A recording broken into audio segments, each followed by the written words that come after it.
Welcome to the Life Success and Legacy Podcast. We're glad you're here, and we hope you enjoy the episode. Hey, everybody. Welcome back to our next episode of the Life Success Legacy Podcast. I'm Chris Bay, joined by Mike Kwong down in Houston, America, which the Houston soccer team just beat my Sporting KC in the playoffs. I'm a little disappointed. You probably were onto that, Crawford, weren't you? I was. Sporting KC guy. Yep. Yeah, I was a little disappointed with that, but it was still a remarkable year. Sporting KC drug themselves out of the bottoms. Yep. Pretty amazing coaching year for sure. And Mike Crawford right here in Lawrence, America with me. Hello. Mike Everett is not with us today. He is actually in Florida.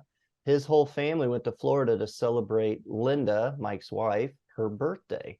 We won't tell you which birthday that is, but she's celebrating a significant one. And I hope they're having a wonderful time down there. So, hey, you guys, we had an amazing time down in Houston recently at a boot camp. And Mike Kwong, since you and Pei were the hosts of that, any words you want to say about that experience of having all your friends flying in from around the country? No, I mean, it was such an amazing event. And obviously, a lot of ideas were shared and just, information, delivered. But more importantly, it was such a great thing to see everyone in person again, after so many years. And it's there's nothing like it. And especially in something as personal, I think, as IBC can be.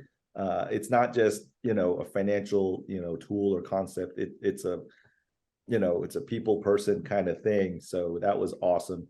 I was just really touched by all the people that showed up and, of their good stuff. We have a client, and she's always pushing me on live boot camps. And her phrase is, I need eyes and arms. She's like, I want to see your eyes and I want hugs. I want to see eyes and arms.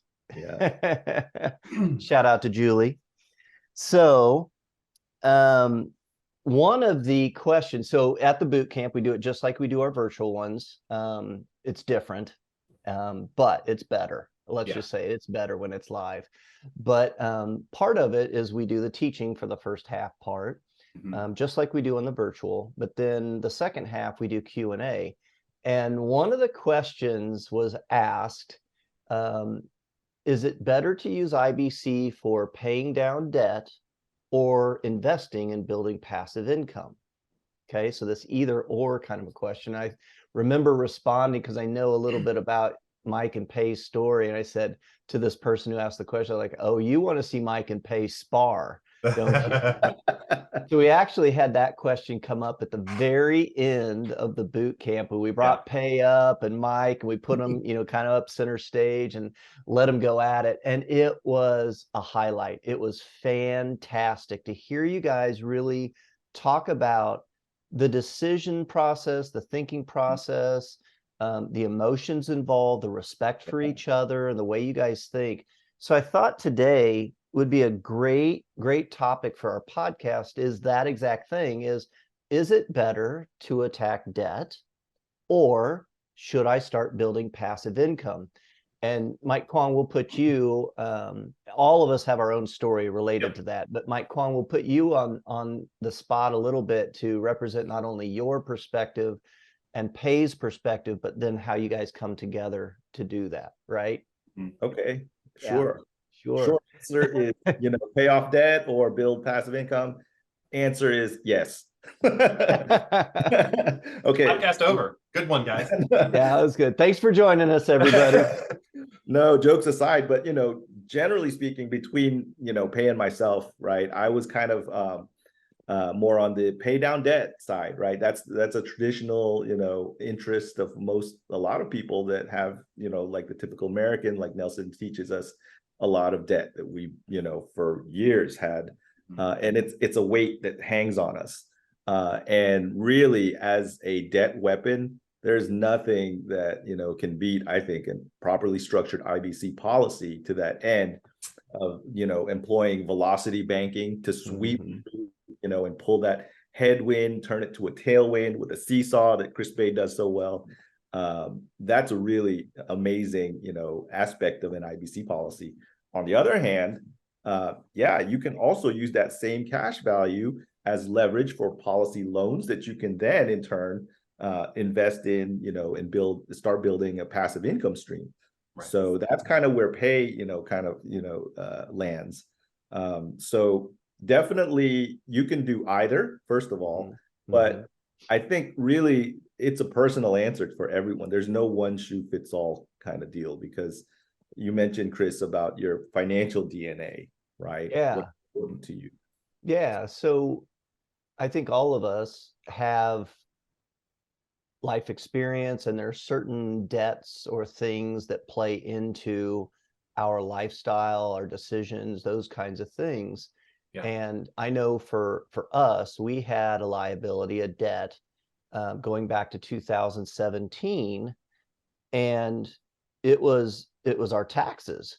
We had set aside, because I'm a business owner, and so I don't have money pulled out of a W-2 for taxes, and we had set aside money. I always set aside a percentage of when I have income for taxes, and I put it in my policy, as people have heard us talk about.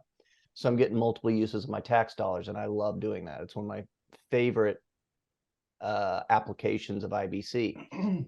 So we get to a point in the year, and our two kids have some different health needs, and we were so tight at the time, we needed money for those health expenses, and really the only place to go was to our policies, which was our tax dollars that we had set aside. So it was a horrible feeling to me personally. It was very emotional.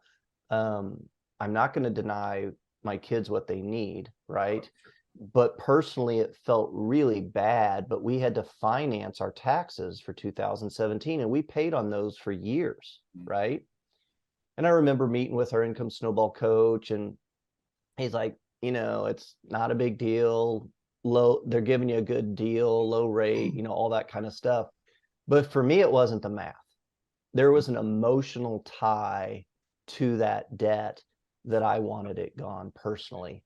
And so we could have continued to service that debt and do more with our investment pieces, but just because of my DNA, my emotional piece, we chose to pay off that debt.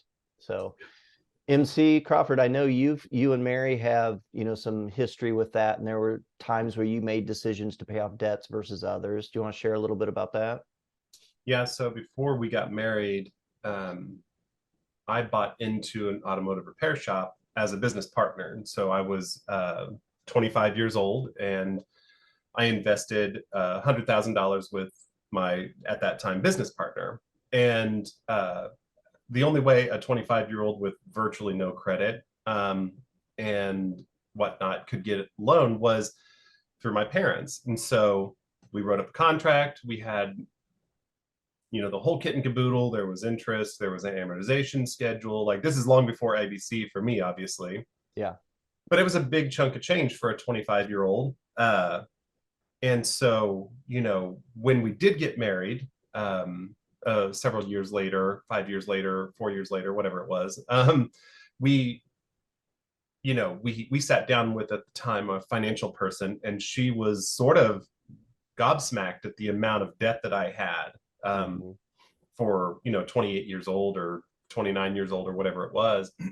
And it was I wouldn't say a thorn, but it was definitely a prickly aspect of our early married relationship, was just understanding my comfort level with debt at the time, because I felt like it was for a bigger purpose or a bigger reason, versus her fear of debt because of her own personal experiences getting in trouble with credit cards while on a college campus in the early 2000s. And so, coming at it from that perspective, we both had to work to communicate effectively on what the priorities would be. So fast forward to me jumping into Infinite Banking, I knew that debt still wouldn't be the first thing we paid off, right? Like, it was still too big of a number. And so even after I sold the shop and made a little bit of money on the back end, it was wiser to use those dollars for other things, as our coaches, you and Mike Everett, explained,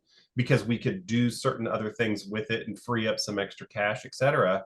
But it took her a hot minute to really feel comfortable with that. So we had to make it a priority to pay that business loan off to my parents in the most efficient manner possible, that also didn't affect other daily cash flow. So it was a deal. Yeah. Well, we talk a lot about how finances can be one of the top friction points in a relationship. And I know Yeah. we've experienced that. I think I've observed that with you and Mary in those situations. I don't know about Mike and Pay, but that can be a friction point. Yeah. That's one of the things that we love about IBC is we remove that friction point, right? Yeah. So Mike Kwong, I'm curious for you and Pay, because you do kind of have, I mean, you're 100% partners in the stuff you create, but you have a little bit different perspective. How do you guys manage that give and take? I heard Pay talk about it a little bit at the boot camp. Yeah, I mean, it really starts with well, education, right? Both, of us take the time to learn about debt and investments, and that always helps. But trust also, when you have a partner, you should have that open line of communication and be able to share your idea without feeling, pressured or, and your questions too, right? You're not just telling the other person what you think or know, but ask them, about what they know. It helps a lot to kind of figure things out. Yeah. But one thing I wanted before I forgot, since we were talking about debt, is when we think about debt, there's two things that come to mind as far as, that as an avenue to apply your IBC towards. And the first is the nature of the debt, right? Not all debt's equal, right? If you have a simple interest debt, that will cost you interest, of course, but not as much as you would, as it does for a amortized debt, right?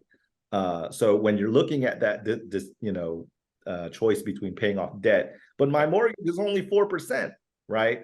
Oh, but my investment may be 10%, right?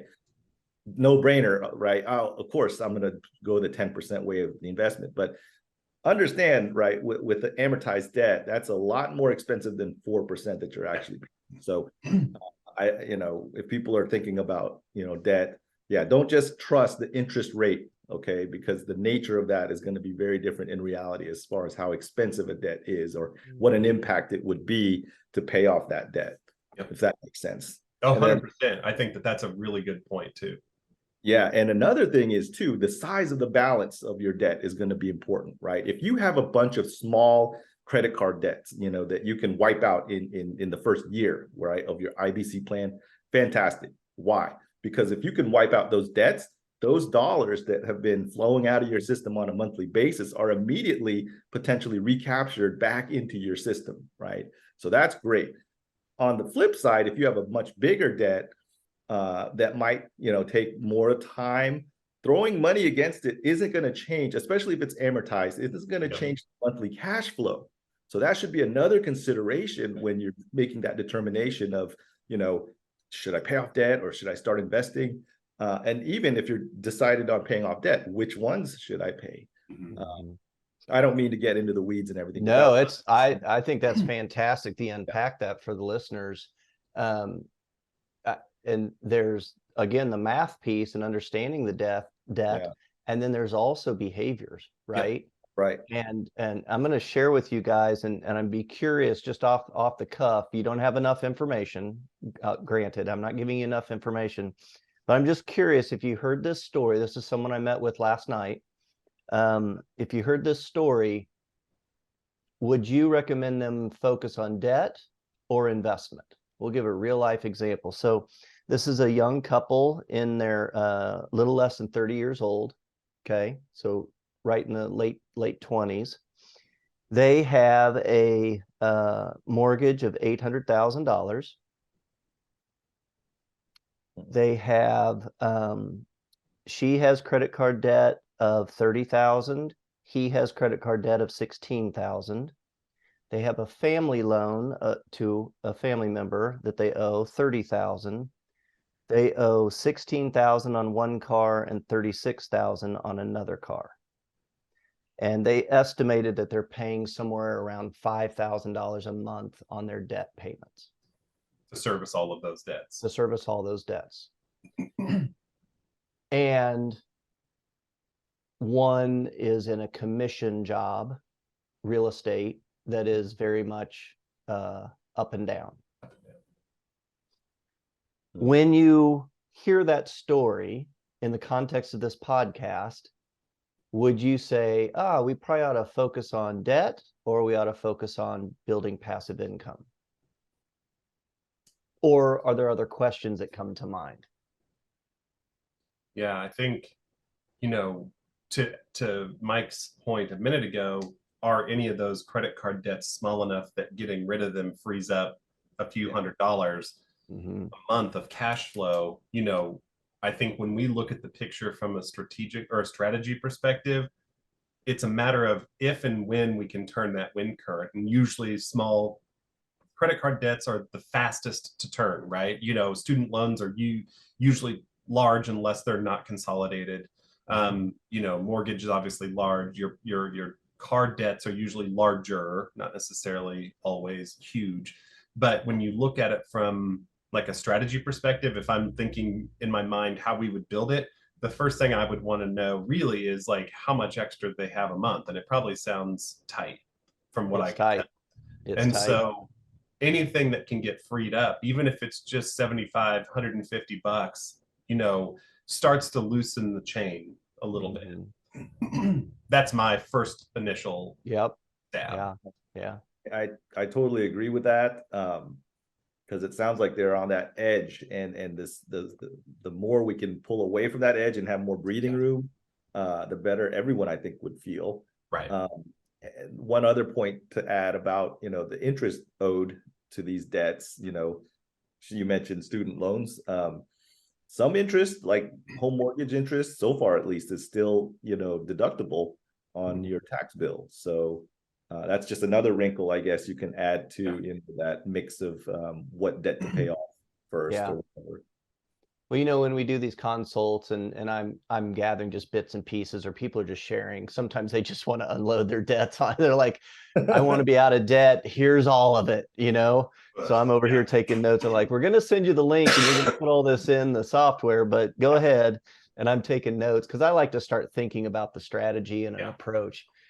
And I'm struggling with this one during the conversation. I'm like, they don't have any inputs or activators, kinds of things. They're not setting aside any extra. They're not really contributing much to retirement plans, things like that. But as I was asking more and more questions, because this person, one of the individuals, is in commission work in real estate, they will make large chunks of money at a time. Yeah. And then they take all of that and put it towards the credit card debt. And right there, I was like, aha. Yeah. We can help. We can help. Yes. Yeah. 100%. But then there's a whole nother layer of this, there's some behaviors in this case. Yeah. Of, well, how did you get into this amount of debt in your late 20s, right? Yep. Right. Why do you owe $30,000 to a family member and yet you went out and bought a brand new car? Right. Yeah. And finance that. So there's some behavioral pieces that go into these cases as well. Well, it relates back to what is it, page 28, the human problems, and all of us suffer from the human problems. Like, hi, my name's Chris. Right. And so I think something to point out about this young couple is that while this is a real life situation, they are not alone. This is not unique. They are not in the wrong in any way, right? It is a matter of just the situation they're in today. How can we help make it better tomorrow, right? But all of us struggle. I mean, Mary and I were just talking about like the amount of money we spend at Lawrence Beer Co. a month. It is a literal line item in our budget because we love that place. And so it is a human problem. Should we be doing that? No. Yeah. But it Is it their broccoli? Is it their broccoli? not broccoli. You mean Brussels sprouts, Or but Brussels sprouts? Yeah, that's right. The Brussels sprouts. well, it's all of it, you know. But I guess my point is though, like, funny enough, like we all really suffer from this in different ways. And so to your point, Chris, like the mindset that we all have to take and being cognizant of it is the first step, right? Like, Yep. We're not necessarily stopping our Lawrence Beer Co. trips, but we are aware that we need to be mindful of that, you know? And so it's just having that awareness, and that comes from understanding your finances and how IBC can help you in those, but also too, having a coach that is willing to we're not attached to your dollar. It's not our money. We just want to help you do better with it. Yeah. And I just Mike, want to yeah, please jump in. last, you know, about you know, that decision to go towards paying off debt. I want people to not forget or lose the fact that, okay, yes, if you have a windfall, like your example, and then it goes right to paying off the credit card directly, one stop, boom, you're using that money once. Okay, fine, you benefited, but you know, and that's it.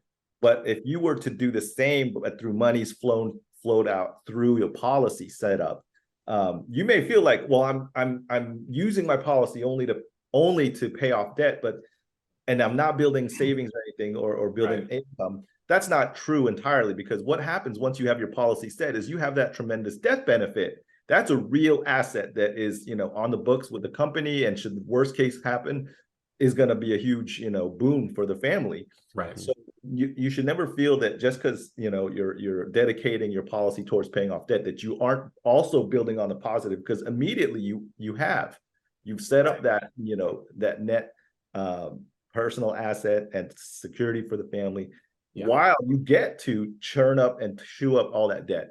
So you still, you know, are benefiting on both sides. Now, of course, if you go the other way, and once you've paid off your debt, then you can go and do even cooler things, you know, building passive income. That's another conversation, but also, you know, fun. And well, again, you know, Mike, actually, you're saying something here that's making me think a little bit about, okay, so yes, the paying off the debt side is boring, but if we're running it through our system, right, we're constantly building the back end of we're capitalizing that system on the back side in an effort to get to the passive income, right? So we aren't starting our passive income from ground zero. By the time we've paid off our debt, we've built up a war chest of this internal asset that we can continually use, that we got multiple uses out of in the beginning just to pay off the debt. But then on top of that, we're now able to use those those dollars again for the passive income part, right? So while the original question of this podcast was, should I do debt or passive income? You started off by saying yes. And honestly, it really has circled back around to yes. Yes. Right? Yep. We tend, when we're in our strategy sessions on Mondays, we tend to focus on the debt, especially if it's something that we can turn the wind current on quickly. And as you guys have said, if it's a mortgage, you know, if it's a Dave Ramsey couple and they've been really good and keeping their debt low and all they've got is the mortgage, does it make sense to attack the mortgage? Probably not.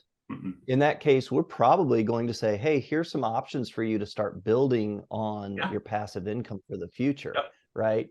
But if it's a couple and they've got, you know, 6 credit cards with balances of a couple thousand on each one, man, we're going to get after that wind current and turn it like crazy, right? Yeah, we're like a kid in a candy store with that. It gets fun, doesn't it? So yeah, and we talked about the DNA, knowing your DNA, and for me, I am a debt averse. That's part of my DNA. I don't want to have debt. And I'm also, you know, and we see people on our Dibs chat, right? Mike Kwong referencing your book, Dibs on Your Money.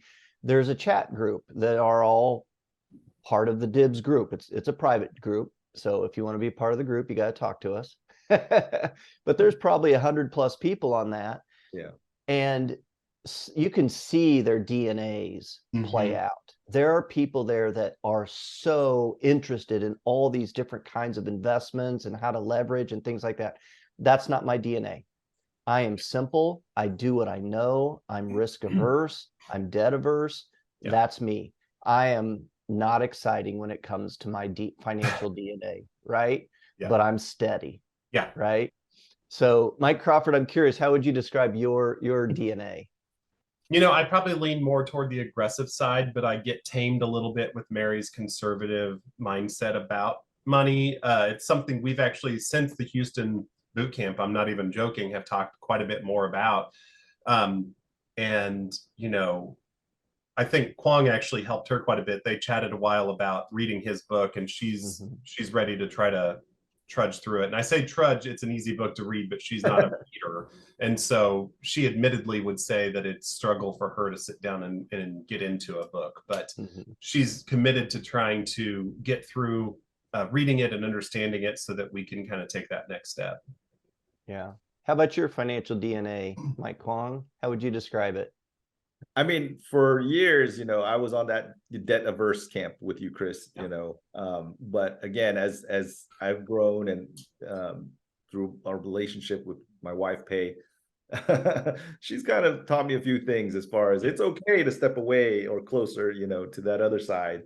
Because again, it really comes down to education. Again, that gives me more confidence to I mean, I don't want to say take more risks, because again, there are smarter ways that you can do your investments, especially if you do it through a policy. You're gonna hedge off a lot of that risk. But yeah, I'm now, you know, more on putting a little foot on the other side of the fence. That's been, you know, succeeding. I don't know if I'm changing my DNA, but I'm kind of breaking out a little bit. Yeah. Well, I love you guys telling your personal stories. All of us had an opportunity to share kind of how this plays out in our own lives and our own marriages, our own relationships. You know, that idea of, should I attack debt? Should I work towards passive income? And as Mike Kwong said, yes. And we went into the details of that, of talking about how if you are attacking debt, you're also on the back end, as Mike Crawford said, you're building your capacity. So I'll end with this. These are the 4 things that IBC does. And we open our boot camps with this. Number 1, we eliminate outside debt. While we're doing that, we're also building a pool of capital that you own and control, that you can use for anything you want: new purchases, tuition, other people's debt, your own debt, investments, whatever. This is your pool of capital. Number 3 is the passive income. And then the 4th one is the tax-free wealth transfer, which is essentially the death benefit from your life insurance, which is an amazing asset in itself. So really what we're saying is you're kind of doing these first 2 and 3, even if you're just attacking debt. Yeah, so, I agree. Good stuff, guys. Thanks for your input, your stories, personal stories. Thanks to everybody for joining us. Check us out at lifesuccesslegacy.com. More podcasts, way more podcasts than anyone should ever want to listen to. And check us out for an upcoming learning event. We've got webinars. We recommend that first. And then we have our boot camps that we do about every 4 to 6 weeks or so. And we'd love to see you join us at a boot camp. Thanks again for joining us.